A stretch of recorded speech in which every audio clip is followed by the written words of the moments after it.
Ang kwentong ito ay hango sa totoong buhay. Karanasan ito ni Polano. Taong 1956, Bubunaw, Davao del Norte.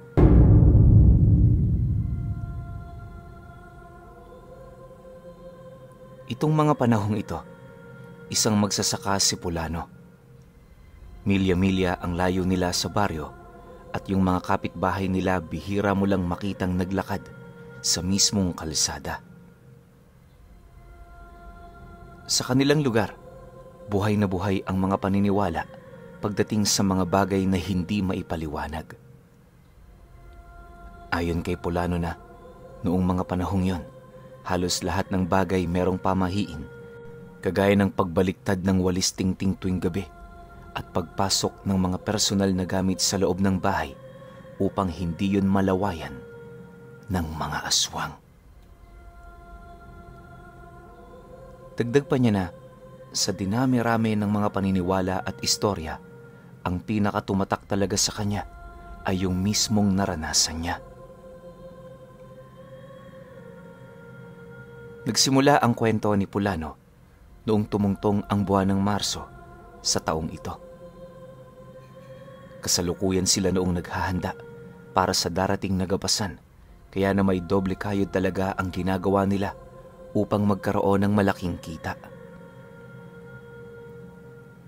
Bagaman may 2 anak na noon si Polano, di naman yun naging hadlang para sa kanya, gawa ng siya lang ang nag-iisang naghahanap buhay sa kanilang pamilya. Kung hindi siya magtatrabaho, paniguradong magugutom sila at kalaunay hahantong ito sa pag-aaway nilang mag-asawa. Alam nyo, sa totoo lang, nawawala ang pagmamahal sa oras na kinapos sa salapi. Di naman lahat, pero karamihan, di ba ganun? Isa yon sa pinakamasalimuot na realidad na pilit tinatakasan ni Polano. Halos araw-araw nagbabana talaga siya ng buto para lamang maiwasan ito. Ayon pa nga sa kanya na walang araw noon na hindi siya naaabutan ng 10 oras sa palayan. Kalimitan kasi siya ang nagbabantay sa lugar, gawa ng yung mga kasama niya maagang umuuwi. Imbis na makipagmatigasan, sinusunod na lamang niya ang mga ito para wala ng gulo. Ang tanging nais lang naman noon ni Polano, kumita ng salapi sa pamamaraang alam niya. Akala niya magpapatuloy ang ganoong kaganapan, pero lingid sa kanyang kaalaman, meron palang darating na pagsubok na babago sa kanyang pananaw sa buhay. Isang hapon, habang nagpapahinga sila ng kanyang mga katrabaho, may napag-usapan ang mga ito ukol sa isang taong matagal nang pumanaw sa lugar nila. Ayon sa mga ito, hindi pa man sumasapit ang taong 1900 na buhay na ang taong yun. Kabilang yun sa nakiisa sa revolusyon at kalaunay napadpad sa lugar ng mga agimateros. Mula roon hinasa nito ang kanyang kaalaman hanggang sa dumating ang puntong natuklasan nito na di hamak na mas makapangyarihan ang karunungan ng kaliwa. Dahil dito, palihim yung nag-aral hanggang sa matuklasan ito ng kanyang mga maestro. Ngunit sa kasamaang palad, huli na ang lahat dahil ang taong yon natuklasan na kung papaano madaya ang kamatayan. Nang mapag-alaman naman ito ng mga agimateros, hindi na sila nag-alangang magtulong-tulong para mapabagsak ang nilalang na yon. Halos inabot lang din ng ilang araw at ilang gabi ang kanilang pagbubuno hanggang sa kalaunay natalo na nila ito. Upang masigurong hindi na makakabalik sa mundo ng mga buhay ang taong yon, hanggang sa paglibing ng labi nito, pinili nilang yon ay igapos at kasabay nito ang paglalagay ng babala sa mismong puntod ng taong yon. ukol sa kaakibat na panganib sa sino mang mangangahas na yon ay buksan. Pagtatapat pa ng mga kasama nilang nakakaalam sa kwentong yon na magpahanggang sa oras na yon, nakalagak sa kanilang lugar ang libingan nito. Mariin din itong inilahad na kahit anong araw pwedeng-pwede nila yung puntahan. Matapos naman itong mailahad ang tungkol sa bagay na yan, paisa-isa naman sila nitong pinagmasdan habang nagwiwika sa kanila ng, "May tiwala ako sa inyo.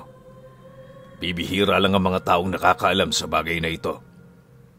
Kung duda kayo, pagkatapos ng sakahan sumama kayo sa akin. Wala naman sigurong mawawala kung papatunayan ko ito sa inyo, hindi ba?"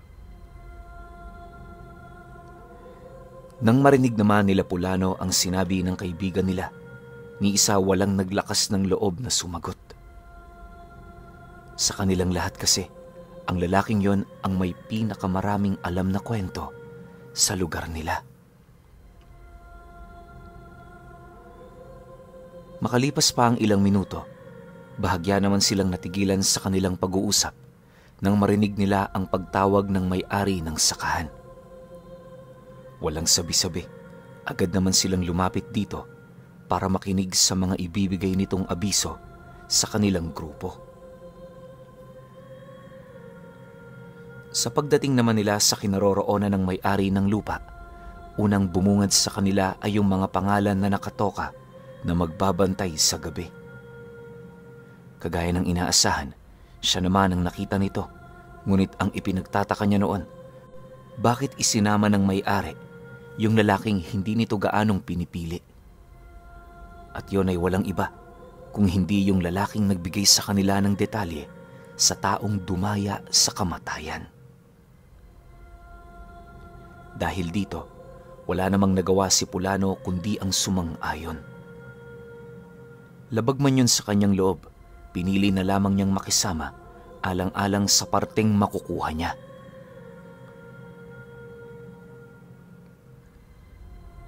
Sa pagsapit naman ng takip silim, minabuti na muna nilang umuwi para magpaalam sa kanilang mga pamilya.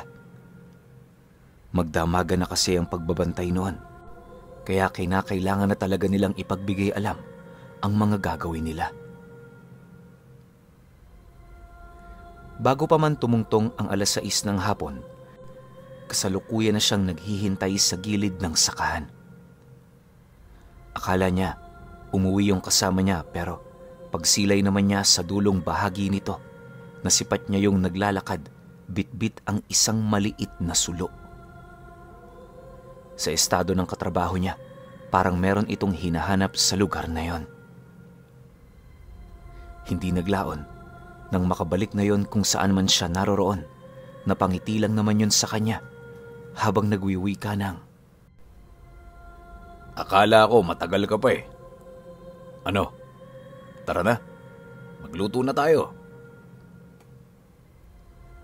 Nang marinig naman niya ang sinabi nito, napatangulang naman siya habang pinagmamasdan ang lalaking yon. Magmula kasi noong una nilang pagkakilala, ramdam na niya talagang may kakaiba rito. Yung iba nga nilang mga kasama, nasasabihan na yung baliw, pero baliwala ito sa lalaking yon.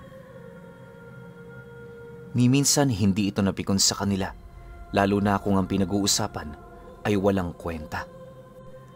Ngunit pagdating sa mga kababalaghan, nakahanda yung makipaglaban sa sino man sa kanilang lugar na itinuturing na kasinungalingan ang lahat ng bagay na sinasabi nito. Dahil sa ganun itong pag-uugali, noon pa man medyo dumidistansya na talaga doon si Pulano. Sa isip-isip niya kasi, ayaw niyang mapalapit dito dahil sa pagiging mabagsik nito sa kapwa. Isa yon sa mga katangian ng taong pinaka-iniiwasan niya, gawa ng mula bata pa siya. Talagang umiiwas na siya sa gulo. Sa pagdating naman nila sa kubong madalas nilang pinagpapahingahan, agad naman siyang gumawa ng siga sa may bandang kusina.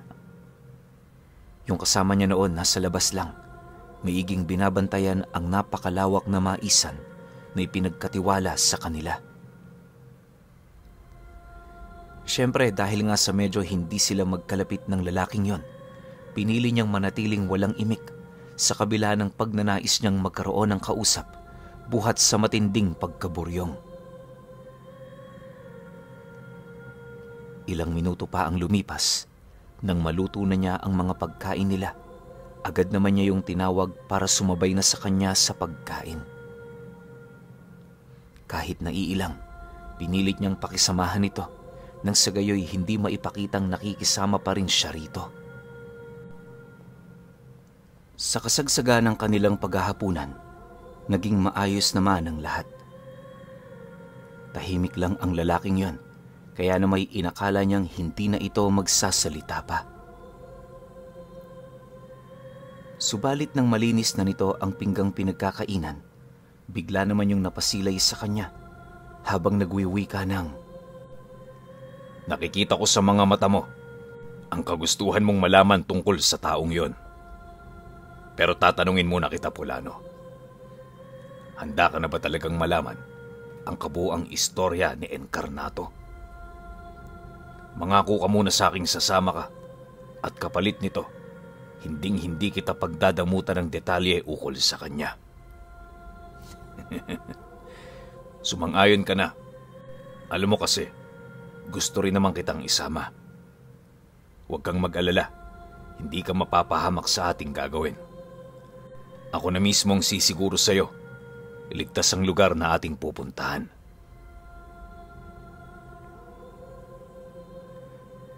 Nang marinig naman ni Polano ang sinabi nito, may kung anong tinig ang bumulong sa kanya na sumang-ayon sa nais nitong mangyari. Maya-maya pa, bago pa man niya mapansin ang kanyang kilos, narinig niya ang kanyang sarili na sumang-ayon sa gusto nito. Dahil sa pangyayaring yon, agad namang inilahad ng kasama niya ang tungkol sa buhay at karanasan ni Encarnato. Ayon dito, bibihirang tao lamang ang nakakaalam ukol sa talambuhay nito, gawa ng sa loob ng ilang dekada, pinili yung itago ng mga albularyong nagbabantay dito. Pagtatapat pa nito sa kanya na isa ang pamilya nila sa nagbabantay sa libingan ng nilalang na yon, kaya bata pa lamang siya, alam na niya ang tungkol sa kwento ng isang mabuhay na albularyong nagngangalang Encarnato. Dagdag pa nito na, kung lihim na karunungan ng pagbabasehan, paniguradong lamang ito sa lahat. Di rin yun matatalo sana ng mga agimateros kung hindi yun gumamit ng ipinagbabawal na ritual kung saan kinakailangan pa nilang magsakripisyo ng 3 sa kanilang mga kasama para lamang mapagana ito. Mariin din itong inilahad na kahit nilipasan na ng panahon itong si Encarnato, nasisiguro niyang piling mga tao pa rin ang may kakayahang makipagtagisan ng karunungan dito. Pagtatapat pa nito sa kanya na anumang oras pwedeng-pwede yung bumalik sa mundo ng mga buhay.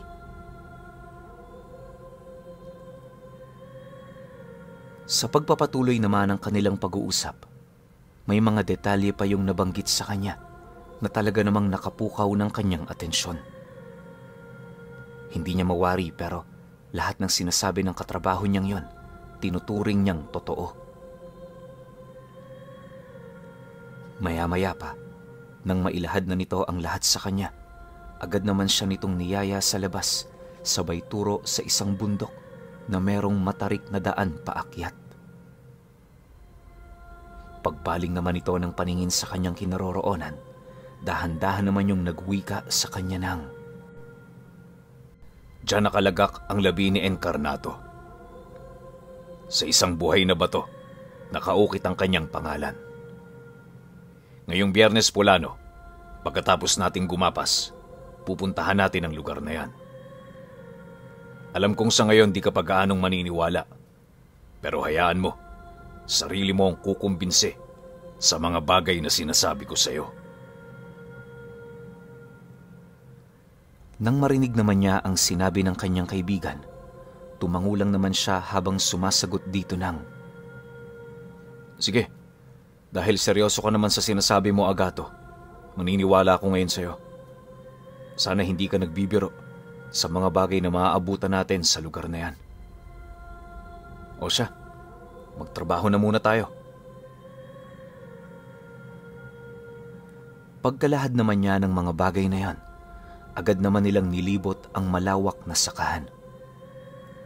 Madiliman ang paligid, hindi nila yon ininda, gawa ng isang beses lang naman nilang iikutin ang buong sakahan. Matapos nun, mananatili na sila sa labas ng kubo para magmasid at magtaboy sa mga ibong nanginginaing. Ilang oras pa ang lumipas, nang medyo nakakaramdam na sila ng antok, nagdesisyon silang salitan lang sa pagtulog. Bale, si Pulano na muna ang unang nagpahinga, gawa ng itong si Agato, di pa naman inaantok.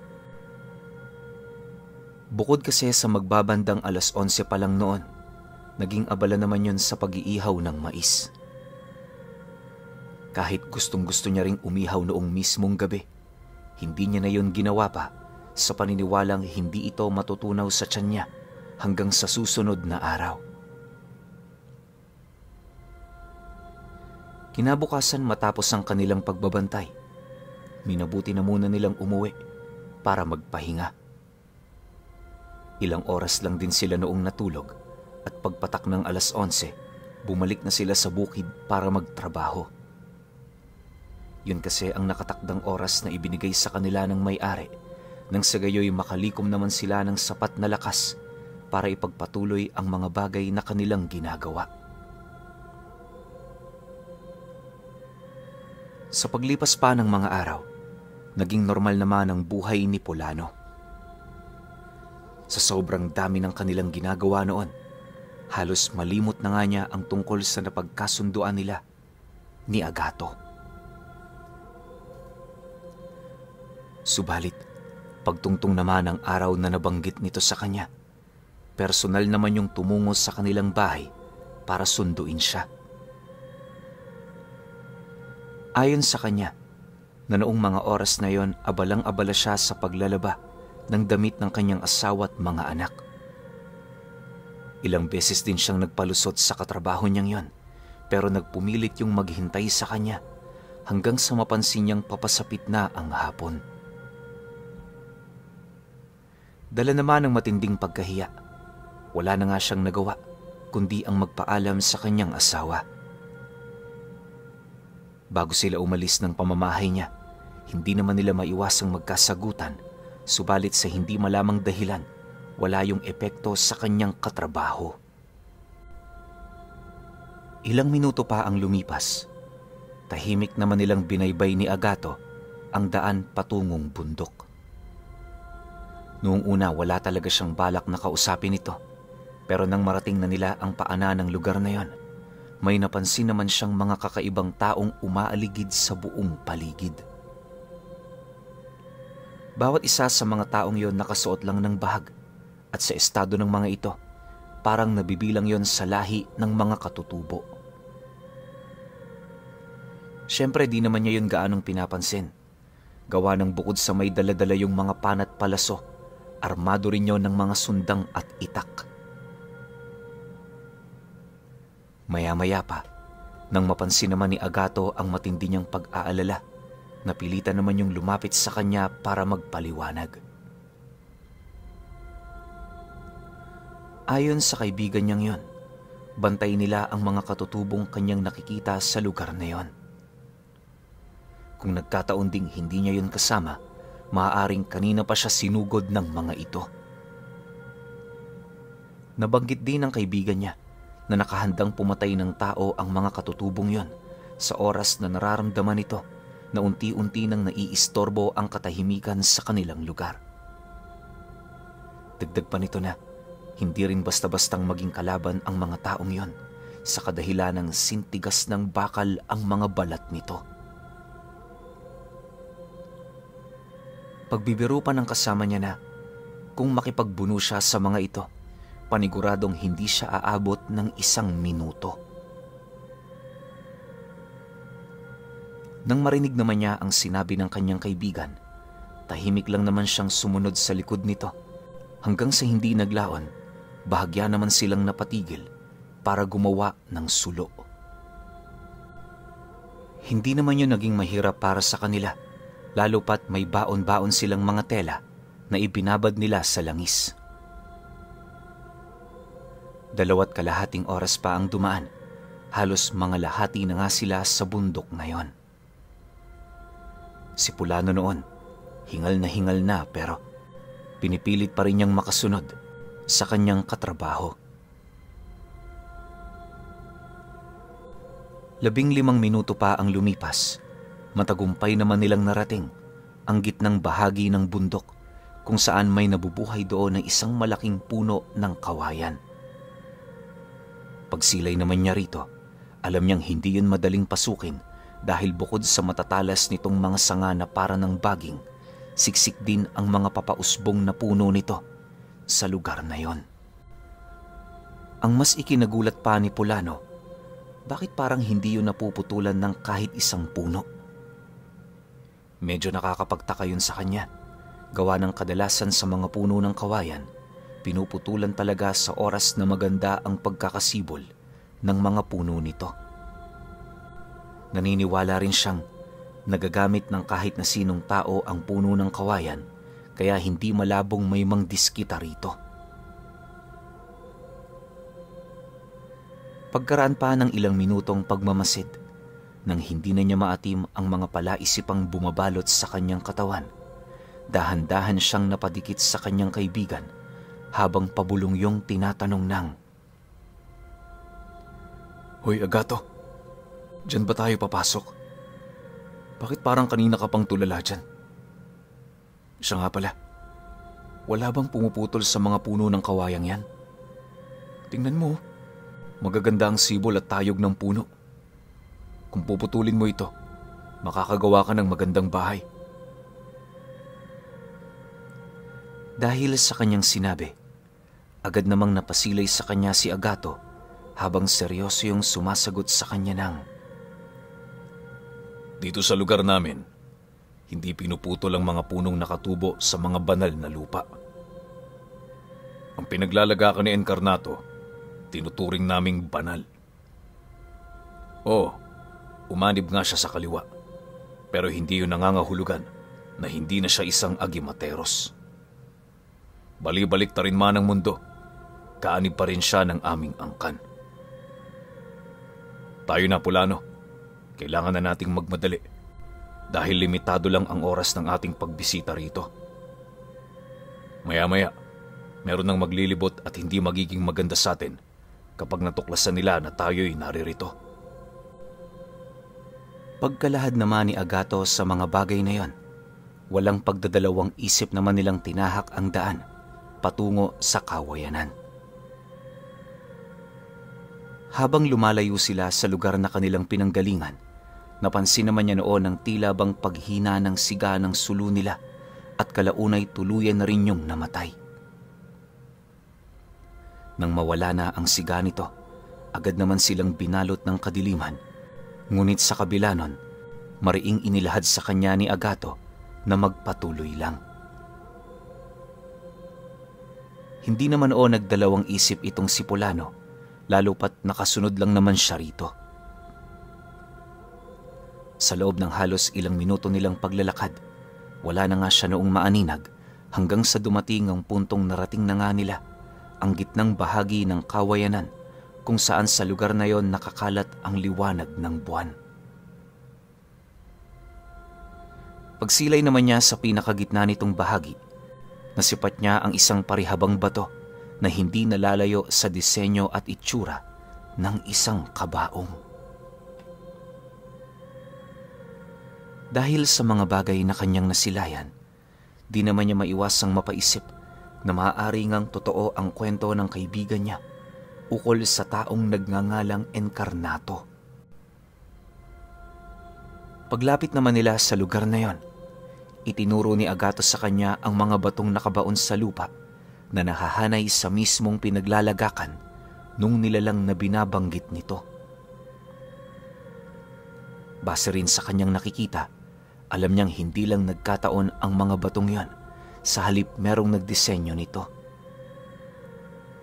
Pagdating naman nila sa harapan ng parihabang bato, itinuro sa kanya ni Agato ang mga baybaying letra na halos mag-iilang siglo na ang tanda.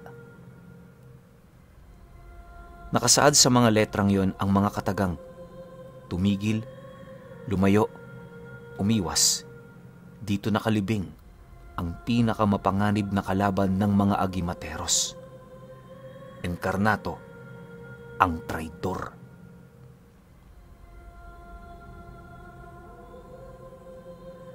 Matapos naman yung malaman ni Polano, abot langit naman ang kanyang kaba na naramdaman.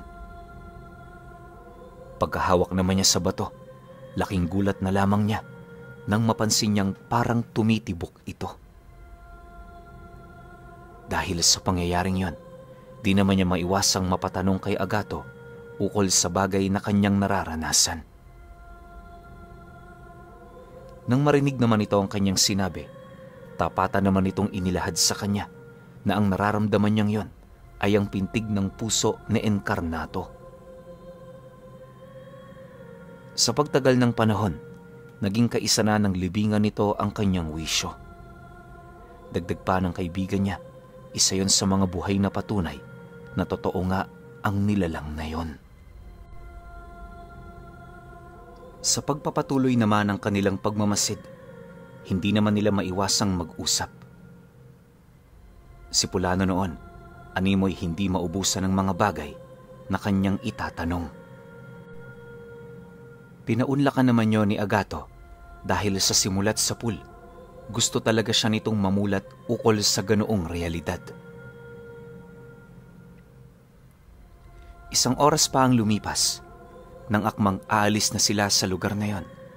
Bigla naman siya nitong hinawakan sa may bandang kwelyo ng kanyang damit na para bang may nararamdaman nitong hindi inaasahan. Pagsilay naman niya rito, nasipat naman niya yung maiging nagmamasid sa buong paligid habang paulit-ulit naman siya nitong sinisenyasan na tumahimik. Pagkaunawa naman niya sa nais na iparating nito, iniwasan naman niyang gumalaw o gumawa ng kahit na anong ingay para naman kahit papaano mabigyan ng linaw ang hindi inaasahang pangyayari. Akala niya nagbibiro lang noon ang kaibigan niya. Pero pagsilay naman nila sa likurang bahagi ng nichong gawa sa bato, may nasipat sila doong isang nakaluhod, nagbibigkas ng mga engkantasyon habang dahan-dahang sinusugatan ang mga palad nito. Pagsilay naman dito ni Agato, agad naman niyang sinigawa ng matanda, dahilan para mapukaw ang lahat ng bantay sa lugar. Sa isang iglap, binalot ang buong paligid ng mga malalakas na pagsigaw, habang mabilis naman yung sinasabayan ng mga napakaraming yapak ng tao. Sa sobrang dami ng mga ito, ramdam na ramdam nila na wala na silang matatakasan pa. Gayunpaman, pinilit pa rin gumawa ng paraanong kasama niya para makatakas sila sa lugar na yon nang hindi siya nito nakikita. Aminado kasi noon si Agato na kung magkataong madatnan sila ng mga ito sa lugar, paniguradong mamamatay yon ng walang magaganap na paglilitis. Dagdag pa nito na ayaw naman niya yung mangyari sa kaibigan niya, lalo pat ramdam nito na nagkakasundo na sila. Bago pa man dumating ang hindi mabilang na bantay ng kawayanan, may binuksan itong isang maliit na lagusan di kalayuan sa kinaroroonan ng bato. Kakasya lamang doon ang 2 tao at ayon kay Agato, ginawa niya talaga ang bagay na yon gawa ng noon pa man inaasahan na nitong makakatagpo siya ng kaibigan na dadalhin niya sa lugar. Maya-maya pa, nang maisarado na nila ang takip, kasya lang naman ang kanilang mga mata, para sumilip. Ilang segundo pa ang lumipas. Dumating na nga ang mga bantay sa lugar, nakalimitang mga katutubo at mga taga-baryong nakasuot ng mga salakot at pangmagsasakang kasuotan. Pagpalibot naman ito sa nicho, agad naman itong nakita ang matandang nakaluhod sa tabi nito, taimtim na gumagawa ng ritual. Walang sabi-sabi, agad naman nila yung inundayan ng sibat sa iba't ibang bahagi ng katawan, at nung hindi pa sila nakontento, kinaladkad pa nila ito. Nang mapansin naman nilang buhay pa ang matandang yon, paulit-ulit naman nila itong pinagsasasapak hanggang sa muntik-muntika na yung mahimatay. Hindi naglaon, nang medyo nang hihina na ang matanda, bumungad kay Pulano ang isang matikas na lalaki na pawang pinuno ng mga katutubo. Kagaya ng iba, may dala-dala rin yung sibat, subalit ang pinagkaiba lamang nito ay yung isang gininto ang sundang na nakasukbit sa may banda nitong bewang. Meron din yung suot na kwintas na nagliliwanag kapag tinatamaan ng sikat ng buwan. Pagsilay naman ito sa kinaroroonan ng matanda, dahan-dahan naman niya yung iniangat sa lupa habang nananatiling walang imik. Kahit hindi nagsasalita ang taong yon, bakas na bakas sa pagmumukha nito ang matinding galit na parabang gustong-gusto na nitong durugin ng pinong-pino ang kanilang nadakip. Gayunpaman, sa kabila ng galit na nararamdaman nito, pinili naman itong maging mahinahon para makatanong sa matandang yon. Ano ang ibig sabihin ng mga ritual na ginagawa mo rito? Sino ang nag-utos sa'yo? Bakit gustong-gusto mong buhayin itong si Encarnato? Galit na wika ng pinuno ng mga agimateros. Nang marinig naman ng matanda ang sinabi nito, imbis na magmakaawa para sa kanyang buhay, ngumisi lang naman yon habang masayang sumasagot dito ng, "Huli ka na. Kahit patayin mo pa ako, sigurado kong babalik siya." Tapos na ang misyon ko. Wala na akong silbi para sa inyo. Pagkalahad naman ito ng matanda, walang pagdadalawang isip naman itong kinagat ang kanyang dila na siyang naging sanhi upang maputol yon, dahilan para bawian na rin ito ng buhay. Nang masipat naman nilang patay na ito, maigi naman nilang pinagmasdan ang buong paligid hanggang sa unti-unti na silang nakakarinig ng mga malalakas na dagungdong na naglalakbay sa ilalim ng lupa. Kakaiba ang mga tunog na yon, at ayon kay Agato, yon ang kauna-unahang pagkakataon na nakarinig sila ng ganoong mga bagay malapit sa banal na lupa. Dahil sa sinabi nito, di naman maiwasang kabahan ni Pulano sa takot na baka mabuhay na nga ang taong sinasabing dumaya sa kamatayan. Wala rin siyang kaide-ideya kung ano ito, ngunit nasisiguro niya, anuman ang taong yon, nagtatangan nito ng malalim na karunungan sa panig ng kaliwa. Makalipas pa ang ilang minuto, bahagya namang tumigil ang mga naririnig nilang dagungdong, ngunit nanatili pa rin silang alerto. Kalahating oras pa noon ang dumaan, nang akmang papaalis na ang mga agimateros, bigla naman yung napasilay sa kinaroroonan ng nityong bato dahil sa mga engkantasyon na kanilang narinig. Pagsipat naman nila Pulano sa lugar na yon, kitang-kita nila kung papaano magkaroon ng bitak ang mismong batong yon.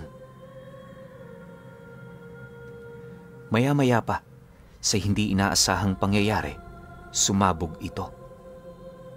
Kumalat sa buong paligid ang malalaking tipak ng bato kung saan dalawa sa mga katutubo ang namatay sa prosesong yon. Pagbalot naman ng makapal na usok sa buong paligid, nakaramdam naman sila ng pagbigat ng presensya sa lugar at kasabay nito ang pagsilay nila sa isang lalaking nakatayo na merong kayumangging balat. Nanlilisik ang mga mapupula nitong mata habang nakasilay sa kanila. Paglalarawan ni Pulano sa nilalang na yon, para yung maranhig kong titingnan. Bukod kasi sa naaagnas nitong katawan, kitang-kita rin niya ang dibdib nitong walang laman.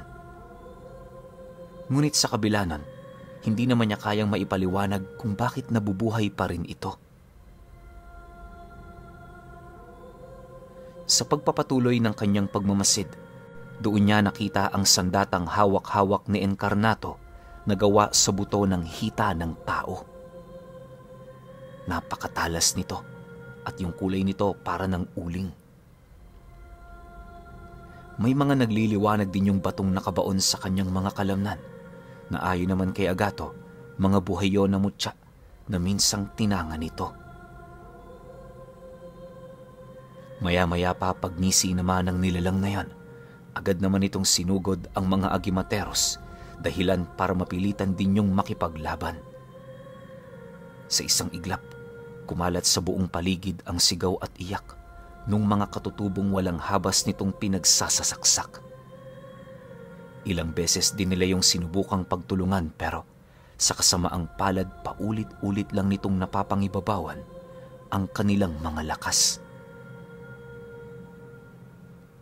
Hindi naglaon nang mga lahati na ang puwersa ng angka ng kaibigan niya.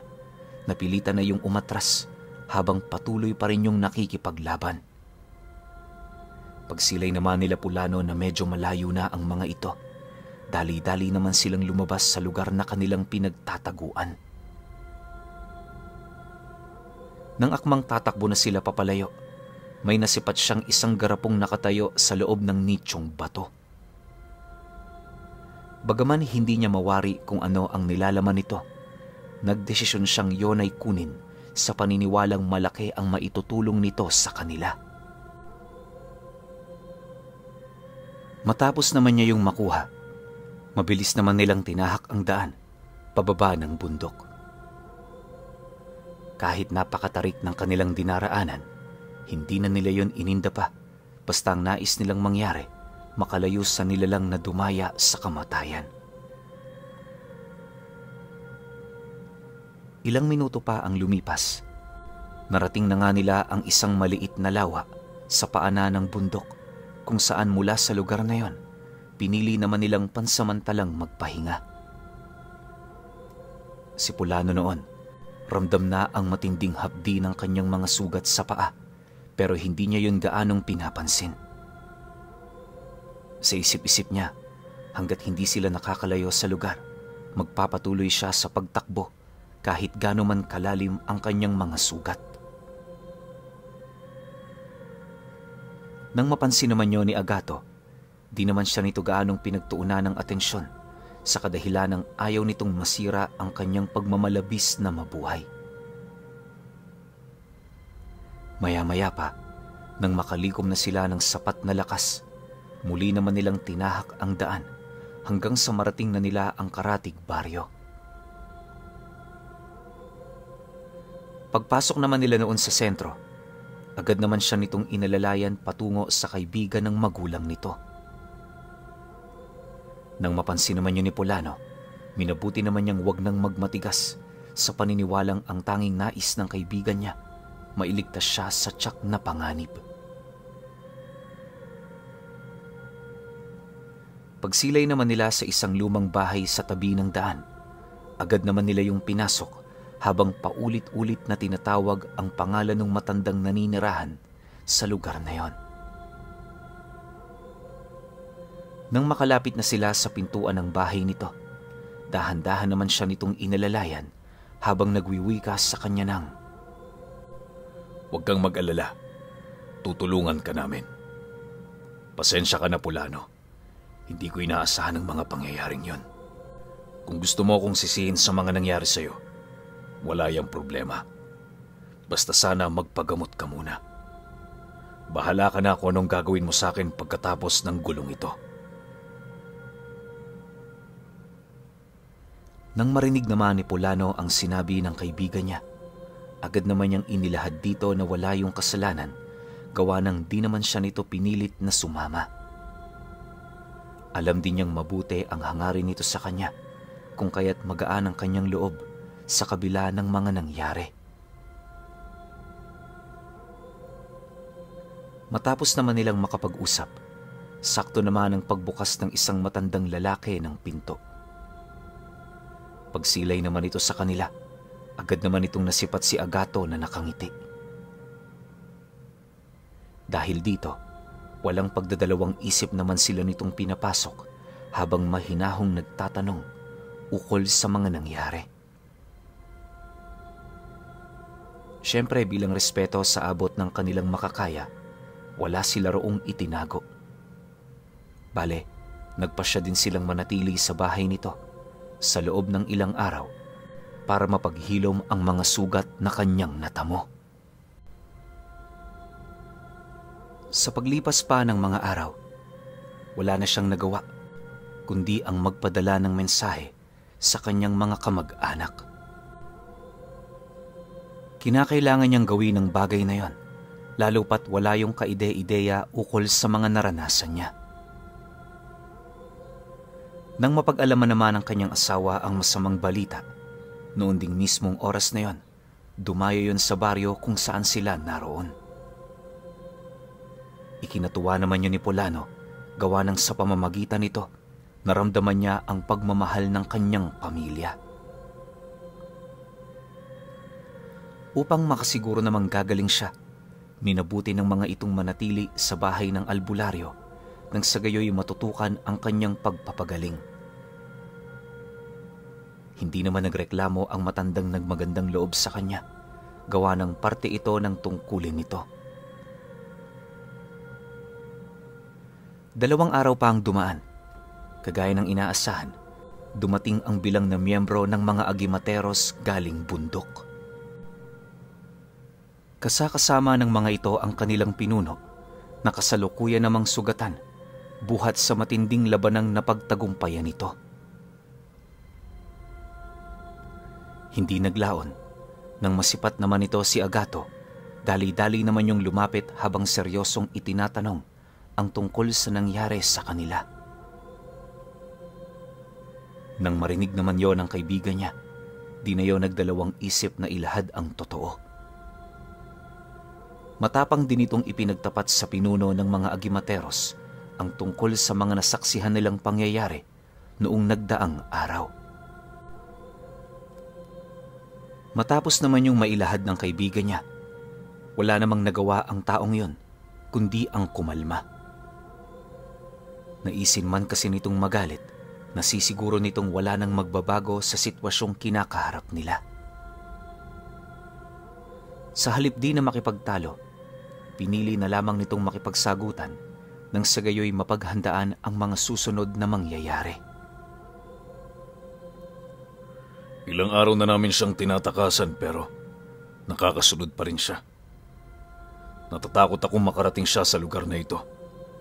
Pero sadyang wala na kaming mapupuntahan. Bahala na. Ang mahalaga mamatay tayong nakikipaglaban. Wika ng pinuno ng mga agimateros.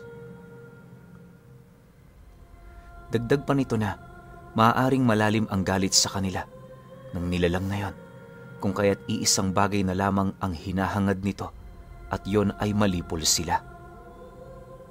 Inaasahan din yon ng pinuno ng angkan ni Agato, gawa ng matagal nang pinagpasapasahan sa kanilang angkan ang tungkol sa maaaring pagbangon ni Encarnato mula sa himlayan nito.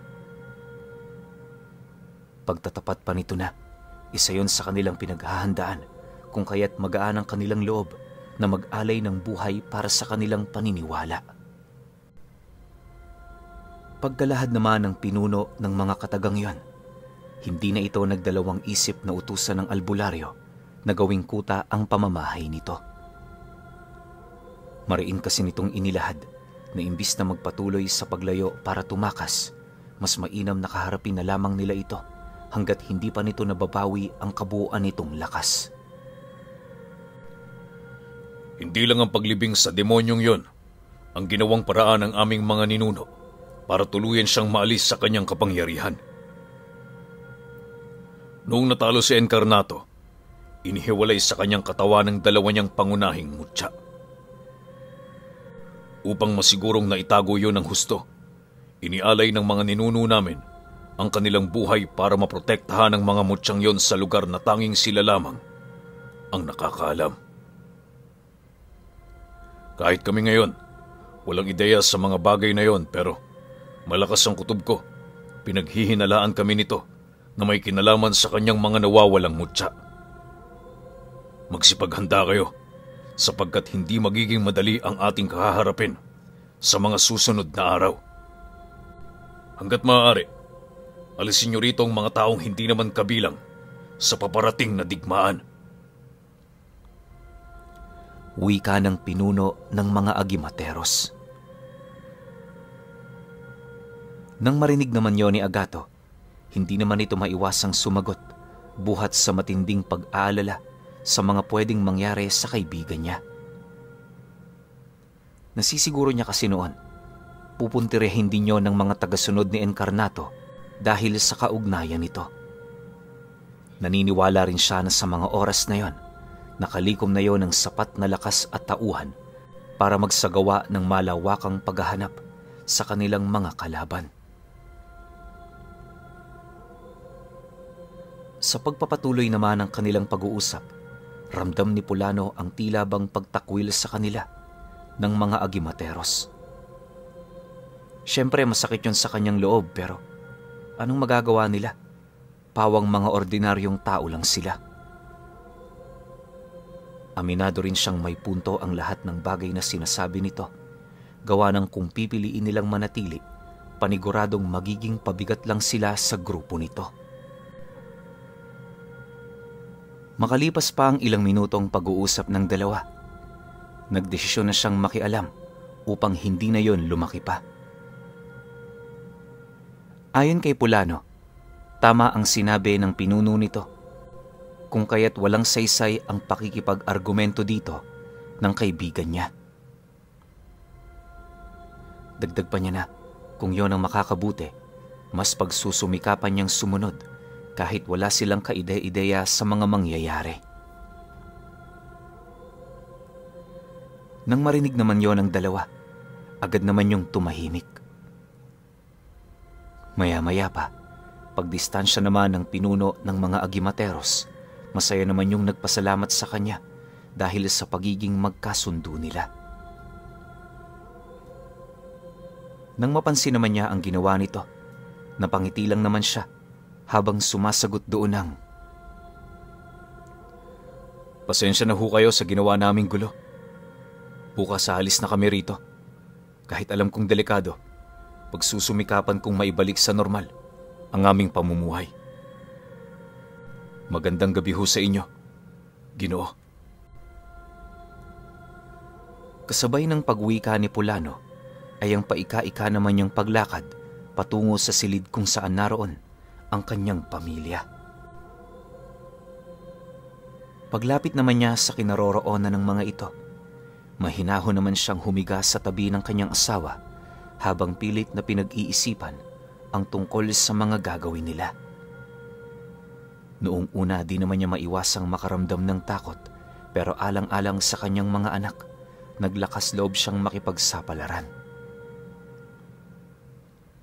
Sa isip-isip noon ni Pulano, dalawang bagay lamang ang maaari niyang kahantungan.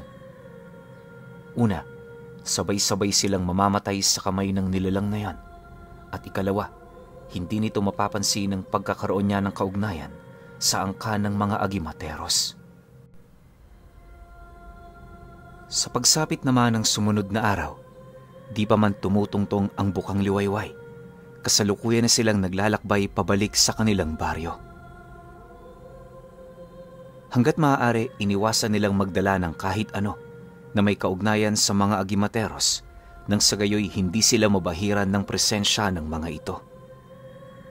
Yun kasi ang paalala ni Agato bago sila umalis sa bahay ng matanda. Sinunog din ito ang lahat ng dinadala nilang gamit sa paniniwalang balot na yon ang presensya ng kanilang grupo. Dahil sa ginawa nito, awa naman ng Diyos, nagkaroon sila ng mapayapang mga gabi. Bagaman may mga nagpaparamdam minsan, hindi naman yun gaanong lumalapit sa kanilang tahanan. Akala niya mananatiling gano'n ang estado ng kanilang buhay, pero bago matapos ang buwang yon, may narinig siyang usap-usapan sa kanilang lugar ukol sa pagkawala ng iilang mga bata. Ang mas ipinagtaka pa niya ay yung mga madalas na pag-aaway ng mga kababaryo nila. Yung tipong konting pagkakamali lang ng isa, pilit namang pinapalaki nung kaaway nito. Dahil sa mga ganoong kaganapan, minabuti na muna nilang manatili sa kanilang tahanan. Iniiwasan din nilang pumanhik sa sentro kahit may mga kailangan sila sa takot na baka madamay sila sa gulo. Tuwing hapon din, 3:00 pa lamang, nakasarado na ang bakuran ng kanilang pamamahay. Yung mga anak nila di na nila pinapalabas sa ganoong mga oras para masiguro ang kaligtasan ng mga ito. Sa pagpapatuloy ng ganoong pangyayari, hindi naman maipagkakaila ni Pulano ang paghihirap nila. Yung sako-sakong mais na kanyang naging parte sa gapasan, hindi na rin niya nabenta pa dahil ang pamilya na nila ang nakinabang nito. Siyempre wala naman yung problema kay Pulano, gawa ng kahit mawalan man sila ng pera, basta ba'y busog sila, ayos lang ito. Isang umaga, habang nagwawali siya sa bakuran nila, nasipat niya yung kapitbahay niya na kasalukuyang nagsasampay ng mga labahan nito. Noong una wala naman doong kakaiba, pero pagsilay niya sa mga damit nitong isinasampay, doon na dahan-dahan ng laki ang kanyang mga mata nang mapansin niyang kahawig ng mga kasuotang yon, yung damit na sinunog nila sa bahay nung albularyo. Akala nga niya noon sa kanila talaga yon, pero hindi naman niya maaaring ipagsawalang bahala ang tungkol sa katotohanang sinunog na nila ito. Ayon kay Pulano, sinubukan niya pa noong kausapin ang kanyang kaibigan, pero sa kasamaang palad naramdaman niyang iniiwasan na siya nito. 2 araw pa ang lumipas, habang nagkakape siya sa loob ng bahay nila, malapit sa isang malaking bintana, meron siyang narinig na mahinang sigawan sa labas ng kanyang tahanan. Mahina ang mga sigaw na yon, kaya inakala naman niyang malayo yon sa bahay nila. Ngunit pagsilay ng kanyang mga mata sa labas ng kanilang bahay, bigla namang bumungad sa kanila yung kapitbahay nilang nasa labas ng tahanan nito, nakahandusay sa lupa at pilit na gumagapang papalayo. Sa likuran nitong bahagi, nasipat niya ang 3 nilalang na napakalayo naman ng itsura kung ikukumpara sa isang karaniwang tao. Paglalarawan niya sa mga nilalang na yan, na bagaman may pagkakahawig yon sa isang tao, napakalaki pa rin ng pinagkaiba nito. Isipin ninyo, bukod sa napakatatangkad ng mga nilalang na yan, may mahaba din yung braso at binti. Nakausli ang matatalas nitong mga kuko at halos wala yung kahit isang buhok sa katawan. Napakaputla rin ng mga nilalang at yung kanilang mga mata parang lumuluwa na. Sa kasagsagan naman ng pagmamasid ng mga ito sa kanyang kapitbahay, kitang-kita niya kung papaano yon undayan ng saksak sa iba't ibang bahagi ng katawan nito. Maya-maya pa, nang hindi pa makontento ang isa sa mga ito, buong puwersa naman itong hinawakan sa likod ang lalaki, sabay balibag nito sa lupa. Dahil sa taas ng nilalang na yon, pakiramdam noon ni Pulano, nahulog sa 3 palapag ang kalunos-lunos na kapitbahay nila. Hindi lang yon, tanggap na rin niyang patay na ito dahil sa tindi ng pinsala nitong natamo, imposible na yung mabuhay pa. Ilang minuto pa ang lumipas. May nasipat naman siyang mga kauri nito na lumabas sa loob ng tahanan ng kanilang kapitbahay. Hila-hila nito ang mag-iina nung lalaking kakilala niya na siya namang labis niyang ikinabahala. Ayon kay Pulano, na sa mga panahong yon, gustong-gusto niyang labanan ang mga nilalang na yon. Pero anong magagawa niya? Isa lang siyang hamak na tao. Nasisiguro din niyang kapag ginawa niya ito, matutulad lamang siya sa kapalaran ng kapitbahay nila. Dahil sa ganoong kaisipan, kahit labag man sa kanyang loob, pinili niyang manatili sa kanilang tahanan. Ang tanging nagawa na lamang niya noon, umiyak ng umiyak para maibsan ang nararamdaman niyang kalungkutan. Pagkaraan pa ng kalahating oras, kagaya ng sinapit ng ama nito, ganun din ang sinapit ng mag-iina nito. Wala din yung iniwang buhay sa pamilyang yon, at nung akmang aalis na ang mga nilalang na yon, harap-harapan nitong nilulon ang bangkay ng lahat ng kapamilya ng kanyang kapitbahay. Maya-maya pa, nang akmang aalis na ang mga ito, may isinukayon sa pagilid ng bakuran na siyang naging sanhi upang lumitaw mula sa lupa ang mga nilalang nakawangis ng mga taong nabiktima nito. Matapos nun, agad naman yung nagbaba ng utos, dahilan para pumasok na ang mga tinawag nito sa bahay ng pamilyang kanilang napatay. Alam nyo, Pinuno, sa mga sumunod na araw, pakiramdam ni Pulano walang nangyari. Kung titingnan kasi, napaka-normal pa rin ang kilos ng mga ito, pero sadyang may kakaiba talaga rito. Kapag kasi pinagmamasdan niya ang mga nilalang na yan, may mga gawain yung hindi likas sa pamilyang nabiktima nung mga nilalang. Ilang araw pa ang dumaan, nagpatuloy ang ganoong mga pangyayari, kaya sa abot naman ng makakaya niya, sinubukan niyang ilayo mula roon ang kanyang pamilya. Ilang beses na rin niyang sinubukang kausapin si Agato, pero pagdayo niya sa kabilang baryo, hindi niya na yon nadatnan. Dahil sa pangyayari, inakala niyang lumipat ang mga ito. Matapos nun, pinili na lamang niyang maghintay sa pagbabalik nito. Akala niya ganun ang mangyayari, pero sa mga sumunod pang gabi, may nasaksihan siyang isang lalaki na tumigil sa kanilang tahanan na para bang may hinahanap ito. Ayon sa kanya, nagkataon lang ang lahat ng yon. Napansin niya ang lalaking yon nung sumilip siya sa labas ng bahay nila pagkatapos niyang umihi. Sa pagkakatanda noon ni Pulano, magbabandang 10:00 yun nang makita niya ang lalaki. Inakala din niyang naligaw lang ito, pero sa mga sumunod pang araw, gabi-gabi niya yung nasisilayan sa harapan ng kanilang bahay. Kung hindi yun nakatayo, nakaupo yun sa lilim ng isang puno na para bang may hinihintay. Dahil sa pangyayaring yon, nag-umpisa naman siyang makaramdam ng pagkabahala hanggang sa nagdesisyon na siyang lumapit sa albularyo na naninirahan sa lugar nila. Noong una, hindi pa yon kumbinsido sa mga bagay na inilahad niya. Pero nung masipat naman ito ng kanyang sariling mga mata ang nilalang na yon, doon yun nakumpirma ng matanda.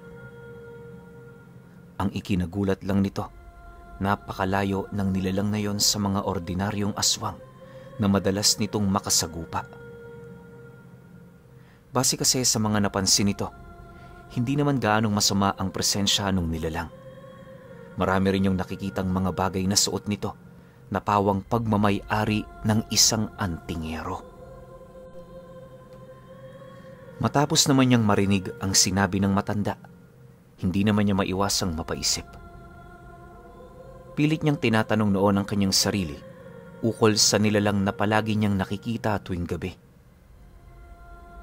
Bagaman hindi yun ang gagambala sa kanila, nagbigay naman ng matinding misteryo para sa kanya ang mismong pag-iral nito. Dahil dito, pilit namang gumawa ng paraan si Polano para masagot ang kanyang mga katanungan. Kahit alam niyang ikakapahamak niya ito, naglakas loob siyang gawin ng mga bagay na yon, alang-alang sa kaligtasan ng kanyang pamilya. Base din sa kanyang pagkakatanda, umabot ng 3 buwan ang pagpaparamdam nito sa kanila. Sa loob ng mga panahong yon, wala itong ginawa kundi ang tumayo at magmasid na para bang meron talaga yung hinihintay. Minsan umalis din yung kaagad, pero kadalasan nananatili yung nakatayo sa labas ng bahay nila. Nang hindi na niya maatim ang ganoon nilang kalagayan, pilit naman siyang humanap ng pagkakataon para kumprontahin ito. Isang gabi, pagsilay naman niyang nasa labas pa rin ng nilalang, hindi na siya nagdalawang isip na dukutin ang kanyang talibong, sabay dali-daling bukas ng pintuan ng kanyang bahay. Pagtitigan naman nila, mabilis naman niya yung sinugod, pero bago pa man siya rito makalapit, bumungad na sa kanya ang pagmumuka ng kanyang kakilala na matagal na niyang hinahanap. Imbis na balutin siya ng takot, mas nanaig ang lungkot nang masipat niya ang kalunos-lunos nitong estado. Dahil dito, pilit naman niya yung kinausap sa pagbabaka sakaling may magagawa siya para mailigtas ito. Ngunit nang marinig naman yon ng nilalang, nag-aangil naman itong inilahad sa kanya na wala na siyang magagawa para alisin yon sa ganoong sumpa. Pagtatapat pa nito sa kanya na kaya yun bumibisita sa bahay nila ay para masigurong nasa maayos silang kalagayan. Isipin ninyo, kahit naaagnas na ang katawan nito, nagpupumilit pa rin yung pumunta sa kanila para lamang makita ang kalagayan nila. Alam nyo, pinuno, tumagal din ang ganoong pangyayari sa loob ng mahabang panahon bago tuluyang nawalang parang bula ang taong yon. Ayon kay Polano, na sa kabila ng pagkakaroon nito ng sumpa at pagiging isang yanggaw, nanatili pa rin ang tunay nitong wisyo sa pagmamay-ari mismo ni Agato. Pero hanggang sa namatay na lamang si Polano, wala na siyang narinig tungkol kay Encarnato, ang mortal na kalaban ng mga agimateros.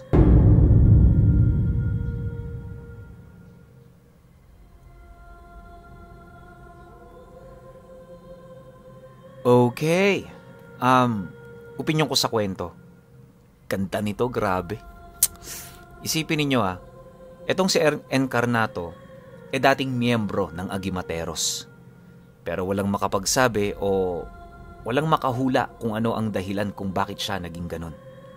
Yun nga, yung bigla na lang siyang lumakas tapos naging nasa panig siya ng kaliwa. Tas ang nangyari, parang kinakalaban niya na yung dati niyang grupo. Diba? Buti na lang matatalino tong mga Agimateros na to, lahat ng pwedeng alisin nila sa pagkatao na Encarnato, ginawa nila. Pero meron sigurong nakalusot na hindi nila alam kung paano aalisin. Kaya nangyari, nabuhay nila to. Tapos bukod sa nasa panig siya ng kaliwa, yung kapangyarihan niyang tangan, na sobrang lakas kasi pinaghalong kaliwat kanan naging maranhig o amalanhig pa to. Isipin niyo kung gaano kalakas yung pinagpatong-patong na lakas na yon. Diba? Tapos ang nangyari pa, parang kumalat yung mga salot sa iba't ibang lugar. Ang hindi ko lang maintindihan, anong nangyari kay Agato? Siguro, natalo sila nito ni Encarnato, tapos lahat ng Agimateros tuluyan ng napunta sa pagiging aswang. Ginawa yun ni Encarnato para siguro parusa sa lahat ng Agimateros na kumalaban sa kanya. Pero anong magagawa ng mga Agimateros? Kalaban naman talaga siya kasi nga pumanig siya sa kaliwa Diba? Pero yun lang talagang pinakamalaking tanong ko. Ano kaya nangyari kila Agato? Kasi pansinin niyo yung kwento, parang binabantayan ni Agato si Polano kasi nga dahil sa kanilang dalawa o dahil sa pagpunta nila ron siguro nagkaroon ng pagpuslit yung matandang bumuhay kay Encarnato kasi nakatuon lahat ng pansin ng mga bantay sa lugar sa kanilang dalawa 'Di ba? So nabuhay nila yun. Ganda sana nito kung medyo mahaba pa para alam natin kung ano nangyari kay Encarnato. Pero ang sabi kasi sa kwento, hanggang mamatay na lang si Polano, wala na siyang narinig na balita tungkol sa mga yon. So, kanya-kanya na lang tayo siguro ng opinion. Kaya kung may opinion kayo sa kwentong ito, comment nyo lang sa baba. Yun lang. Hanggang sa susunod na kwento. Salamat.